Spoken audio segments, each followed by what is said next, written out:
الحمدللہ وحدہ لا شریک لہ والصلاة والسلام علی من لا نبی بعدہ۔ امید کرتا ہوں ناظرین کرام آپ سب خیریت سے ہوں گے۔ اگر کوئی شخص مغرب کی نماز کے لیے جاتا ہے اور ایسے وقت پہنچا کہ امام صاحب تیسری رکعت میں ہے، وہ جا کر تیسری رکعت میں شریک ہو گیا اور اس کی 2 رکعت نکل گئی، اب امام صاحب کے سلام پھیرنے کے بعد وہ ان 2 رکعت کو کس طریقے سے پڑھے گا؟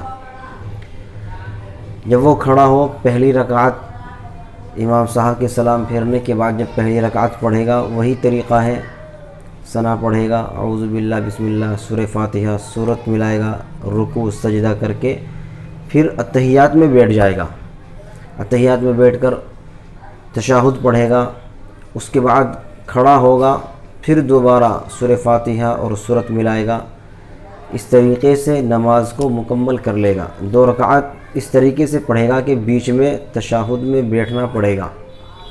لیکن اگر کسی وجہ سے آدمی بھول گیا اور دوسری 2 رکعتیں پڑھتے ہوئے بیچ میں تشہد میں نہ بیٹھا، 1 رکعت پڑھنے کے بعد تشہد میں نہ بیٹھا اور کھڑا ہو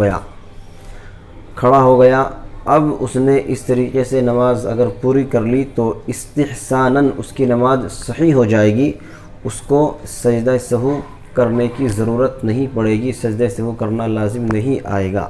یہ مسئلہ اچھی طریقے سے سمجھ لینا چاہیے۔ اکثر لوگوں کو یہ مسئلہ معلوم نہیں رہتا کہ اگر اتحیات میں نہ بیٹھے، دوسری 2 رکعت جس کی نکل گئی مغرب کی اور 1 رکعت پڑھنے کے بعد اتحیات میں بیٹھنا یاد نہ رہا اور کھڑا ہو گیا، 2 رکعتیں پڑھ لی، تو بعض حضرات یہ سمجھتے ہیں کہ اب سجدہ سہو کرنا پڑے گا اور اگر نہ کیا تو پھر نماز لوٹاتے ہیں۔ ایسا نہیں ہے، اگر آپ کھڑے ہو گئے، یاد نہ رہا اور نماز مکمل کر لی تو آپ کی نماز ہو جائے گی، سجدہ سہو کی ضرورت نہیں پڑے گی۔